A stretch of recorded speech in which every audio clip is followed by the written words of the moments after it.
Hi, everybody. Holly Tack here with another episode, or I should say interview, of the Get Clients Now Summit. And today I'm with Janelle Mason, who I'm super excited to have on this summit because I have had the opportunity to meet her personally in London and Paris.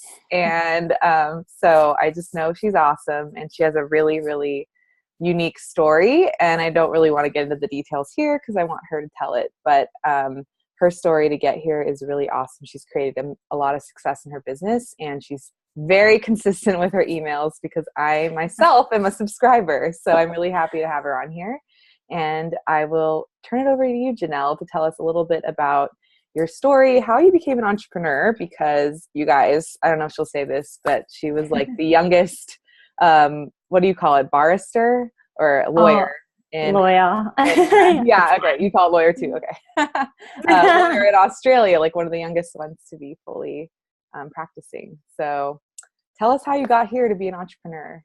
Yeah, cool. Thanks for having me, Holly. Really excited to be here. So, as Holly alluded to, I qualified as a lawyer in Australia at a really young age. So, um, I fast tracked my degree, long story short. And when I was 21 years old, I qualified and was fully admitted and practicing as a lawyer in Queensland, Australia. So I was representing clients in court on sort of minor assaults, traffic offences, plus doing a lot of property work. That led me into doing more behind the scenes, less court work. I focused on commercial property. And worked for about 8 years as a lawyer in various fields and industry sectors like commercial property, a little bit of crime, a little bit of court work, and then also in-house for a shipping company. But then it all sort of came crashing down when I was 28 years old. I suffered a heart attack and I nearly died. So that was quite surprising because I was perfectly healthy. Even all my checkups with my GP and all that, just 6 months prior, everything was perfect, apparently. So yeah, I've done a lot of soul searching since that time. I knew that the stress of the corporate world just wasn't the right step forward. I really reassess things. Like if you have a heart attack at that young age, there's something seriously going on. And I realized it was my wake up call. I was off track. I needed to find my purpose and align with that. And I had a bigger mission on this planet than just sort of doing in-house property and all that kind of stuff. So I reassessed, even though law was my childhood dream. I'd wanted to be a lawyer since the age of 9. I had to reinvent myself. Now, it was not an easy journey because I just fumbled around for quite a few years, lost, confused. I worked in retail. I was this sort of high-flying lawyer selling clothes at minimum wage. And then I moved to London. I just up and went. I was like, I need to do something with my life. I can't sit here and just be this girl with heart disease, like making minimum wage. There has to be more out there for me. I always thought I was going to do big things with my life. Like I qualified as a lawyer quite young. I've always been driven. Like from the age of 9, all I did was study for my ultimate dream of becoming a lawyer. So I wasn't just going to let this sort of shake me down. So I moved to London. And it took me about a year, but then I found coaching. And that really shifted things for me. I started my online business. I found success really quickly. I've found it to be a great platform to share my story and my message with others to help them create online success so that they could leave the stress of the corporate world. I'm really passionate about that. I attract a lot of women who have had maybe life-altering illnesses or diseases or some kind of event that's really threatened to shake them off their path as well. Yeah. So I help women reinvent themselves and create successful online businesses. That's what I do now. That's awesome. The thing that I really love is how you really decided to choose an empowering meaning behind having that happen to you, the heart attack. And I think that just shows other people how they can do that too. Doesn't really help you to be a victim to that. And exactly. Yeah. Absolutely. Yeah. There's definitely a purpose for that. And I think out of our greatest struggle can come our biggest strength if you let it. Yeah. And the other thing, which this is not even your email tip, but you do share a lot about having that happen to you in your emails. And I wanted to ask you, I think it's great vulnerability. And that's something that really connects with people in writing. So do you ever get like responses from people, or how do people respond whenever you share that vulnerable stuff to your email list? Yeah, that's a really good question. So when I first started email marketing, the whole thing about marketing, writing emails, all of that was just weird and new and crazy. It was a whole new world, marketing. I mean, like I said, I was a lawyer, so I was very much behind the scenes, preparing documents. I never had to really sell myself in the way you should be doing online, I guess, or there's a need for that online. So it was a very different experience, and it did take me consistent weeks of emailing my list as I built it up every Monday, writing a newsletter. It took 4 months before someone replied, but I got my first fan mail. Wow. So consistency is key, being persistent, never giving up. Like people, you feel like sometimes people are not reading what you're writing and you're like, oh, it's falling on deaf ears. No one even likes me. Like those thoughts can creep in, but you just need to tame the beast in the head, and people are out there and you have a message and you have a purpose and they're going to reply. So that started, it's because I found my voice. Like practice will help you find your voice. And obviously if you go back and read my first sort of emails, I'm sure they're like, oh, well, do I write that? You know, but you got to start somewhere. And like I said, I'm not, you know, I certainly wasn't trained in this. No one really taught me. I just kind of went out there and wrote from the heart and perfected my style over time, got more comfortable with it. And even today I sent an email and someone replied. And technically that was sort of like a sales email in a way. But there's a story that I put in there, and it's really about sharing your truth because your tribe will resonate. Yeah, so I think that answers. Keep going. Yeah, no, totally. Like Persistency. Persistency. Yeah. I love that word because it's persistent, consistent. And one thing that I do, and Janelle, I don't know if this will be a ego boost for you or not, but I sometimes put your emails in this folder where I will save something. If like a subject line really catches my eye, I save it into a swipe folder. And then if the content too, I save it. And so sometimes your subject lines catch my eye in particular, and other people do. And then that's just like, what that just reminds me of what Janelle said, that she wasn't ever formally trained on how to write, but it's like, it's not copying somebody, but it's just having something to pull from to see like what really made me open the email, you know? I think that's a great tip. I do that with Facebook ads. I do that with all sorts of different things. If something catches your eye, definitely just like do a screen grab, drag and drop or something, and save that in a folder somewhere. It's just more for inspiration and to refer back to, so that, because if it tweaks your attention, there's a reason, and it's going to tweak someone else's. As they say, what's personal is universal. So really taking notice and getting curious as to why that subject line caught your eye, or what was it about that story in that email that got you really resonating or really thinking, and just trying to emulate that style. And again, just speaking from your heart, honestly, is my biggest tip that I could share in terms of what to put in your email, because you just don't, you know, you could write something that isn't really you, but it isn't going to get you very far. Like you're in this for the long haul. This is your business. It's not a sprint, it's a marathon. So just be yourself, share your story, and people are going to resonate with that. Yeah, like think about what are the bones that they have here. And like with the subjects, you know, I notice it's always something that's kind of like, sometimes it's shocking, or it leaves a lot of mystery usually for me. That's what I see when I look at all the ones I've saved. Awesome. So yeah, those are good ways to get inspiration when you have writer's block, because if you do what Janelle said, you want to be consistent. So how often do you email your list in general, if you know you don't really have anything special going on, just like a normal? Yeah, so I always try to send a newsletter on a Monday. That's the day that I really feel my tribe would need what I have to say. And that's just based on personal experience. The corporate woman who is looking to start a business, or someone who's got a business and they just need motivation for the beginning of the week. So I just chose Monday and I'm just rolling with that. So typically you'll get a newsletter from me, just purely motivational, something inspiring, a personal story, that kind of thing.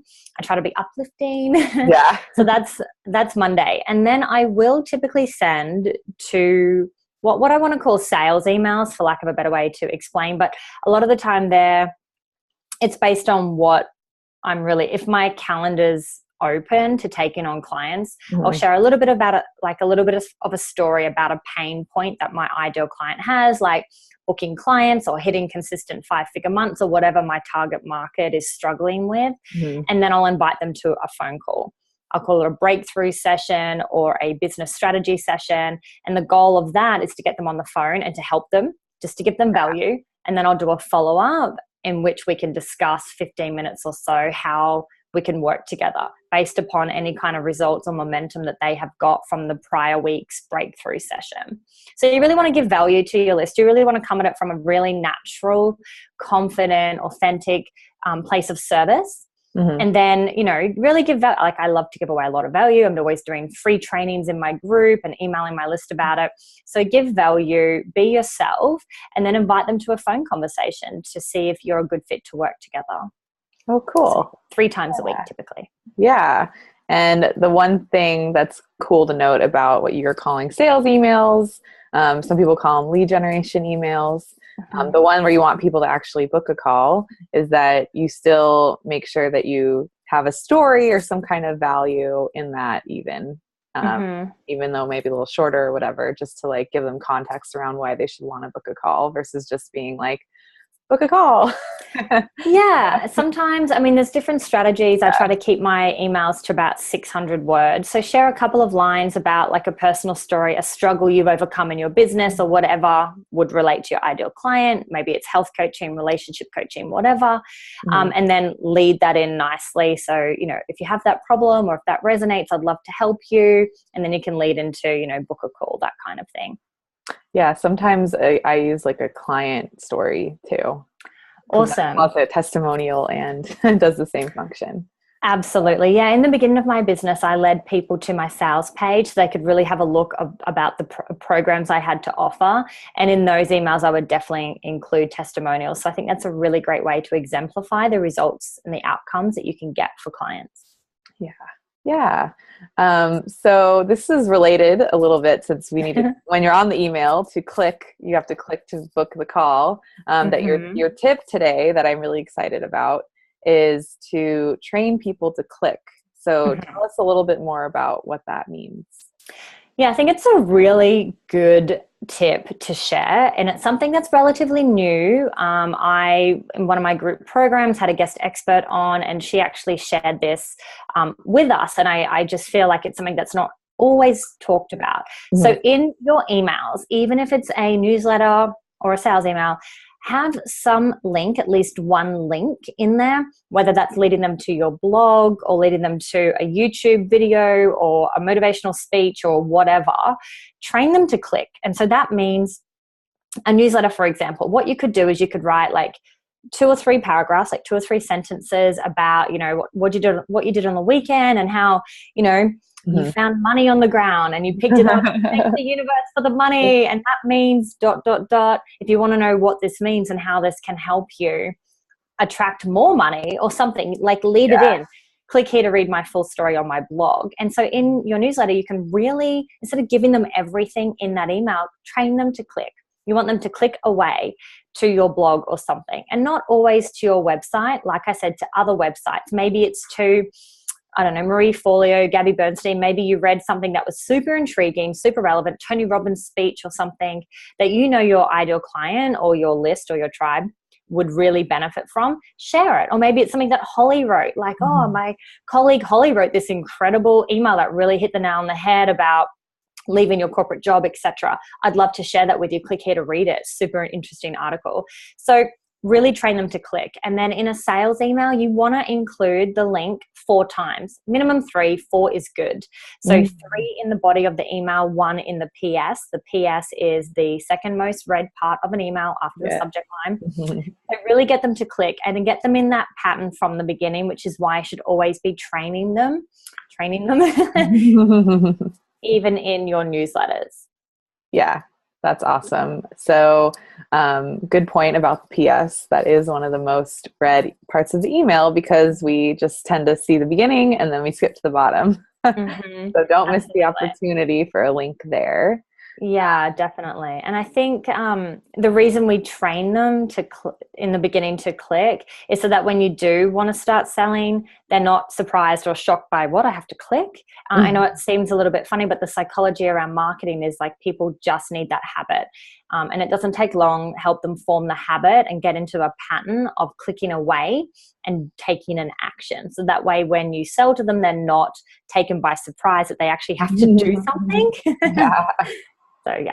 Yeah. And this one is super easy to implement right away because you can be linking to things that aren't even your own content, or you can be linking to like something that you might have written as a whole email. You could just maybe use it as a blog post instead and do the lead in like you said, and then that's a link to your own site. So Absolutely. it's really easy to just fit into whatever you're already doing. Yes. So how have you seen this pay off so far? Have you seen any shift in your own? Yes, Yeah. I have actually. It's been twofold. I've seen an increase, obviously, in my click rate because I'm actually adding more links in. So my click rate goes up, which is great. And that's a sign that boosts your confidence, and it's a sign that your tribe is engaged. Yeah. So that means that the content is relevant. You're hitting the nail on the head with what you're saying, and what you have to offer them, whether that's a sale or whether it's Holly's blog or whatever it is you're offering them is actually relevant too. So it's a really good way to do a little bit of market research as well. You're like, oh, wow, that link got a lot more clicks than the other link, or today's email got more than yesterday's. That means that they're resonating more with this kind of post. Like really look into your percentages. So it's definitely taking effect. I've definitely seen an increase in the click rate. And then also people are replying to emails a lot more. So they're actually having to take action and click. It's kind of encouraging them to hit reply as well. Because some people, believe it or not, don't even think it's really you who's sending the email. Like we know your autoresponders doing it. We know you're putting it in MailChimp or Entreport or ActiveCampaign. And so it's mass email marketing type campaign. But you still get the reply, like Holly Tack is still going to, and Janelle at Janelle Mason, I'm still going to get that email. But even today, someone's like, hey, this message is for Janelle, because they're not quite sure that like you're an individual. So training them to click, I'm actually noticing an increase in people hitting reply and just like chatting to me, which is really awesome. Yeah, that's awesome because you never know. Like, I know with me, some of the things that I signed up for and invested in, I had been emailing like every month or two the person for many months. So you never know where that could lead. So it's always a good sign if somebody's replying. Oh, interesting. Yeah, they're engaged, so they're more likely to take the next step with you. They're getting warmer in terms of a potential client. Yeah, and then like that interaction because you are going to reply and be like, hey, yeah, it's actually me. Hi. Yeah, exactly. And that's the thing. Make sure you do reply. I try to do that as soon as possible, like definitely within 24 hours, and if not sooner. And they love it. There's some people are like, oh my gosh, I didn't think that you would actually get back to me. So definitely hit reply as well.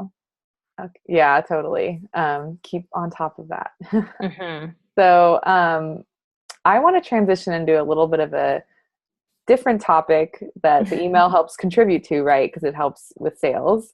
But I was thinking about when you were saying in your story part how you even worked in retail at one point when you were trying to figure things out. And then you did grow your business pretty quickly. And I just knowing you and the program we were in together, that the money mindset work really like jived with you. That I think I'd love to hear a little bit more about money mindset and your thoughts on that, because I think it's a really important complement that you can be doing all of the email tricks in the world, but if you still have those blocks around money, you might not be seeing the results. So yeah, definitely. I mean, I love this topic. I'm glad you've raised it. It's I mean, I was raised to believe money didn't grow on trees. Money doesn't grow on trees. We don't have money for that. We can't afford that. You have to work really hard for money. And so I brought all of those beliefs into my adult life. And while I love having a strong work ethic, and I do work hard and I love that, I've also come to understand that a lot of it, 80% or more of your success really has to do with your psychology. That means mindset, and that means money mindset. So how do you think about money? What's your relationship like with money? And when I say that, most people are like, what do you mean my relationship like? It's like a boyfriend having it. So how often do you call your boyfriend or your husband or your mom or your sister? And then how often do you check your bank account?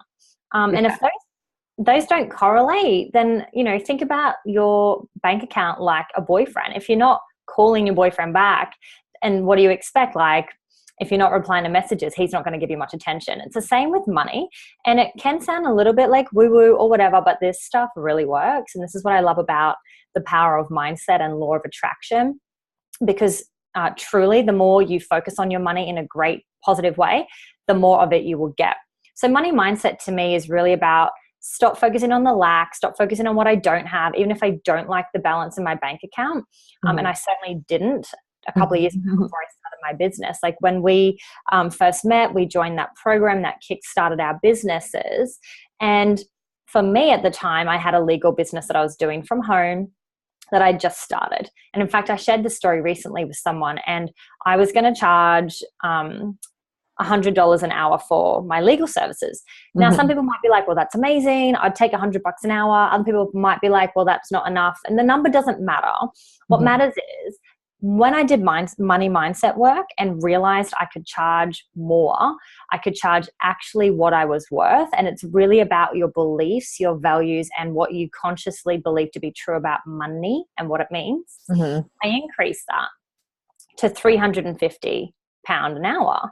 And it's a funny story because doing that business is what made me hit my prior monthly corporate salary. I turned that into my weekly. And it really was literally just a mindset shift. But if I hadn't have done that work on my mindset and my confidence and my beliefs around money, then I would have been charging less than what the non-lawyers were charging. So the interesting thing is I found out from a friend afterwards that I may not have got that job if I charged 100 because it was too low. And it's just it's an interesting thing because here I was thinking, oh my gosh, I'm not worth any more than 100. I don't want to step on any toes. Like that's quite a lot of money. And then I shifted gears and I changed my mindset. And that alone, just how I thought about money, how I valued myself, that really catapulted me in all sorts of different things. My bank account obviously changed. My confidence changed. So money mindset is really just like what's going on upstairs. What are your beliefs around money? And switching that from one of lack, stop saying money doesn't grow on trees, really be conscious about the language. Instead of saying I can't afford it, really just lie to yourself in the beginning. It's okay. It's okay to lie and say I can afford it. Like go into those fancy shops every time you walk past a shop or see a handbag you like or a car you like or a house you like.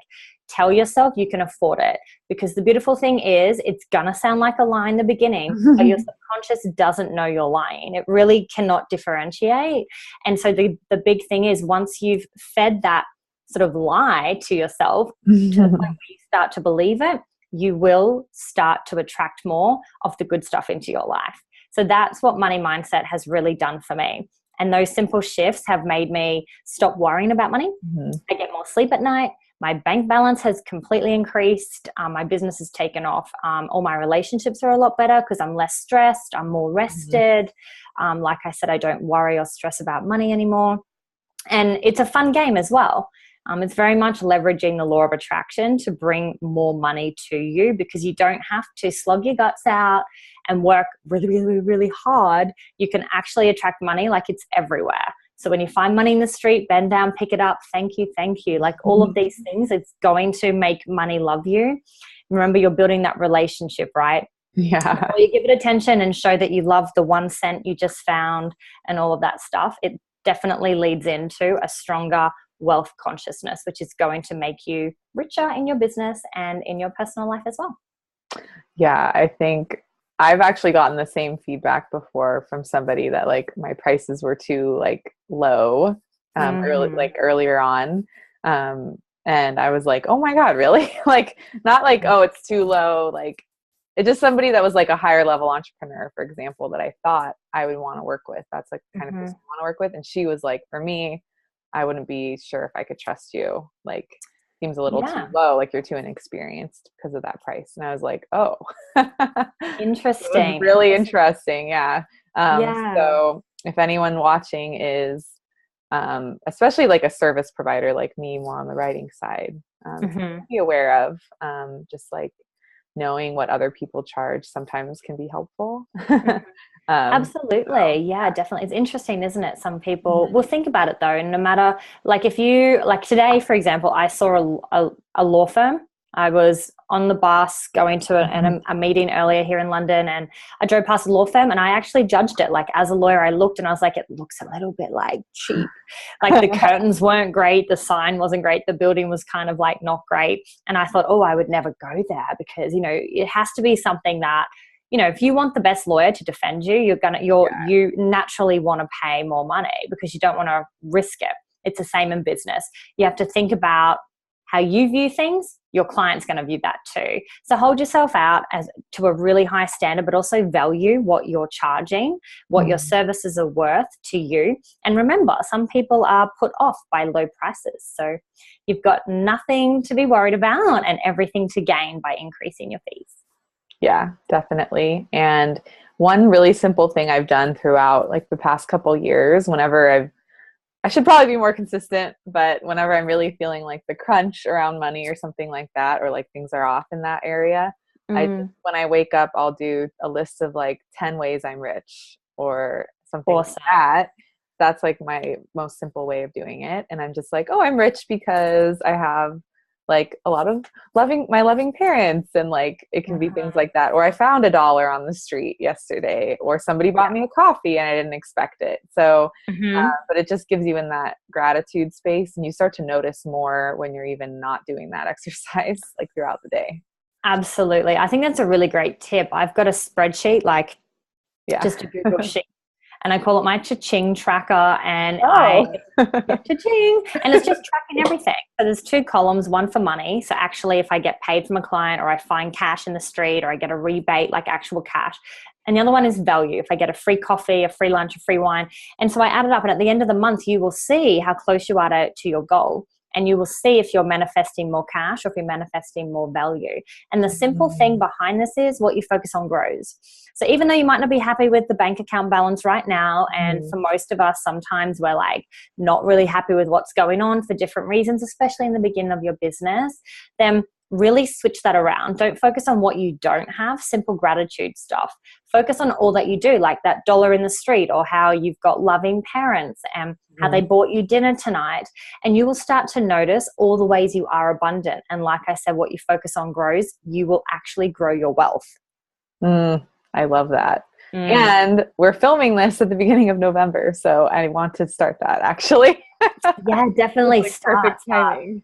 Yeah, it's an amazing tool. It's free. Just keep track of it. Write it down anywhere. A piece of paper, in your phone. Doesn't even have to be a fancy spreadsheet, but just keep track. And that alone is going to shift things.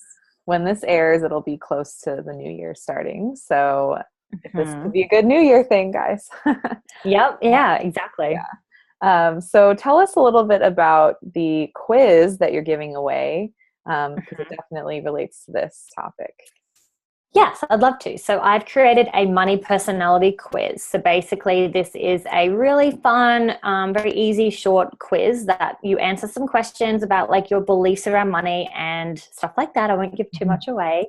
And then, there's a few different results that you get, and those will be emailed. The results will be emailed off to you, and you get like a little video from me explaining what that money personality is.